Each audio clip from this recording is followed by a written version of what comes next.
this episode gonna pick up where I left off last time. I was talking about the godfathers and the cornerstones of drill music and how the influence played on Chicago and things of that nature. And I was segueing into a very important part.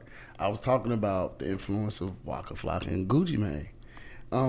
In order to really start the story and to open up a certain chapter of the story, you got to go down south. You got to go to Atlanta. Like I said, at one point in time, Atlanta had rap. Atlanta had the rap scene. Yeah. Like, still do, but they had it, like, on lock. And at this time, like, when certain regions ain't making a certain kind of music, it's known. Like, they go to other regions. Like how New York went in nice New York drill. You got all these, you know what I'm saying? So when we didn't have gangster music, we was listening to Young Jeezy. We was listening to Boys in the Hood. We was listening to Soulja Slim. We was listening to Cash Money. We was listening to Master P. We was listening to G Unit. We was listening to Dipset. We had gangs called G Unit and Dipset. Everybody wanted to be that. Like, we had our own culture, but it was like subcultures because what we was influenced by. Like I said, Chicago didn't have like representation, like on a national scale. Like if you knew from Chicago, you just knew it was a gangbanger. That's all you knew, for the most part. Up until recently, where the social media age comes into play, right. Up until that point, you just assumed everything from Chicago, say Joe, eat pizza, and probably GD or Vice Lord or Blackstone. Right on. That's what you usually think. So we didn't have representation at that time. So this around the time when Waka Flocka and Gucci Mane them like 05, 06, 07. That time Gucci Mane is going insane. But this is the mixtape era. Like, so we getting it off the streets. This is when you remember mixtapes. The live mixtapes first came out, all that. Like this one, you could just go on your computer and get it. Or get it on your phone. The first Androids and you can put it on your phone, and there you go. You ride around on your phone, number music. You're going to risk crashing your computer to download it. Yeah. So the closest thing that I could see that we had representation of was these that was on some grimy in Atlanta. And I'll never forget Gucci Mane. The first song I heard Gucci on, I was like, I like this. He was like, I rob in my black tee. He licks in my black. That was the first song.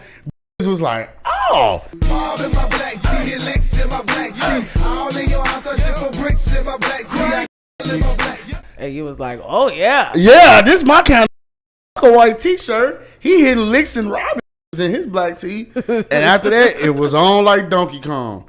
Then you hear, I'm so icy. You see him on there. Now, we with Jeezy, but we wondering who the fuck is this big lip funny talking that got a little riz to him though. He got a little sway to him though. Who is this nigga talking that shit though?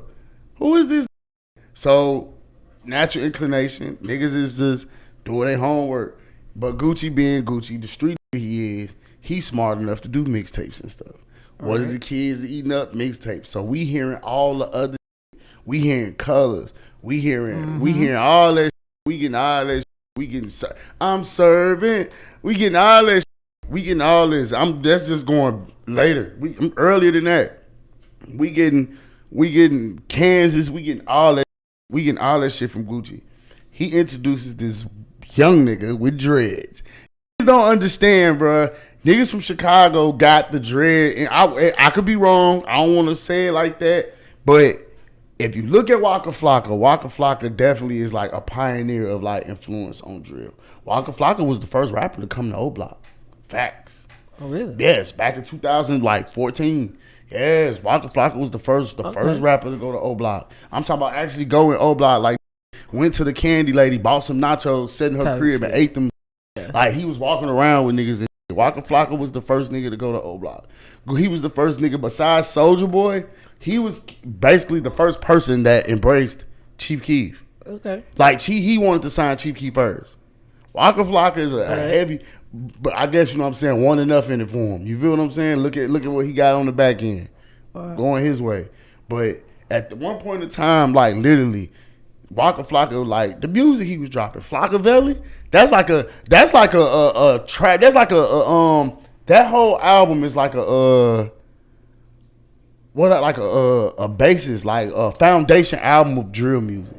Like I tell people all the time, if you want to listen to the early influence of drill, listen to Flocka. Okay. Listen to that album, Flocka, from one to the end. Like just when you get like one to the end, love that gun sound, love that gun sound. From the eagle to the chopper, let that gun sound, let that gun sound. Flocka, all that is a predecessor to drill music. All that is leading up to this. It's perfect, but he had niggas like Lex Luger and them like perfect his sound. That's all. He had really good producers. Yeah. That's how Southside got his start. That's why it was easy for them niggas. If you notice, most Atlanta niggas had their hands in on the Chicago niggas first. Why do you think Southside was with G Herbo so much? Like, so many niggas from because they knew our sound. Lex Luger.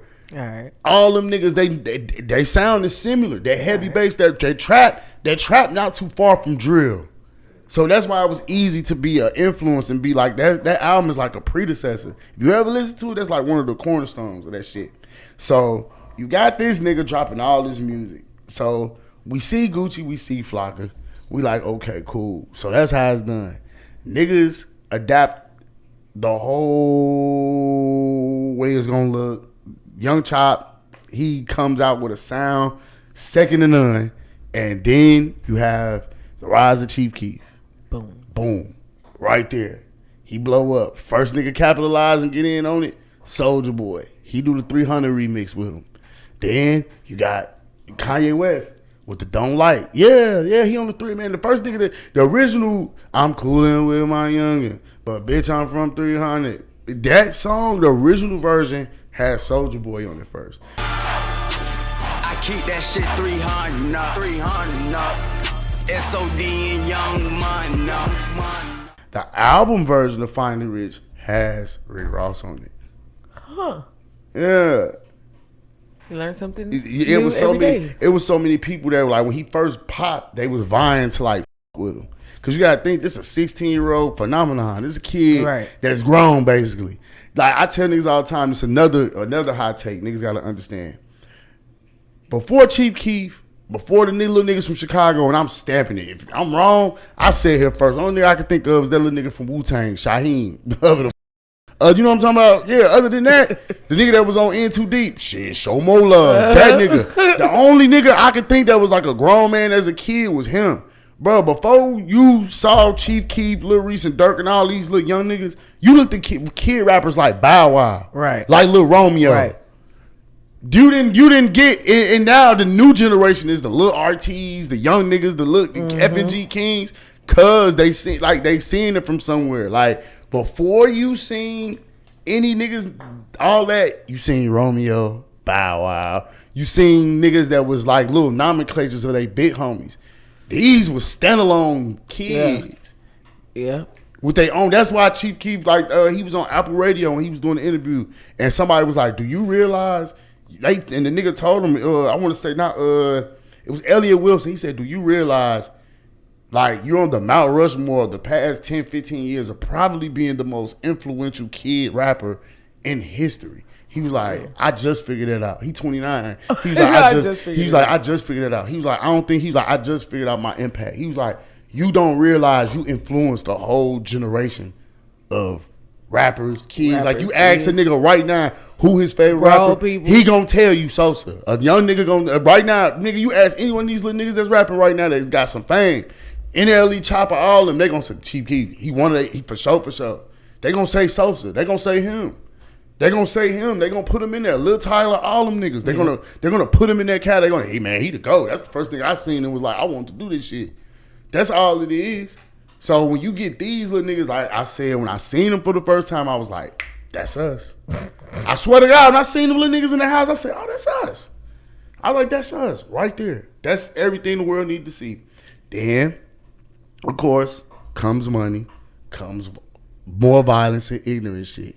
Now, when you get these cast of characters introduced, you get the Lil Reese's, the Durks, you get all these niggas who explode on the scene at one time. Now, you get the niggas that you don't hear of.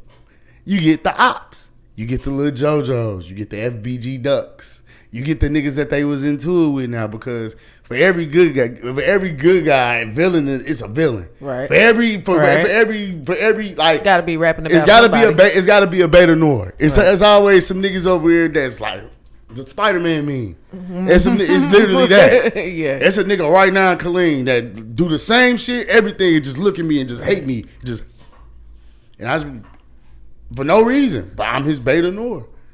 Right. It be like that. It really be like that. So then you get introduced to these colorful cast of characters. You get introduced to the friends. You get introduced to the J Moneys. You start hearing like King Von was getting brought up back in the early 2000s, like 11s and 10s and 12s before he even went to jail. He was on Twitter heavy. He was one of the main niggas outside killing niggas. I tell niggas all the time, he was a serial killer. King Von was a serial killer, bro. And on the next week episode, Hi guys. hey man, it's your boy Big Gang. You tapping into Pop Austin Media. You like that content, man? Hit that like, subscribe button, and get in tune for sure.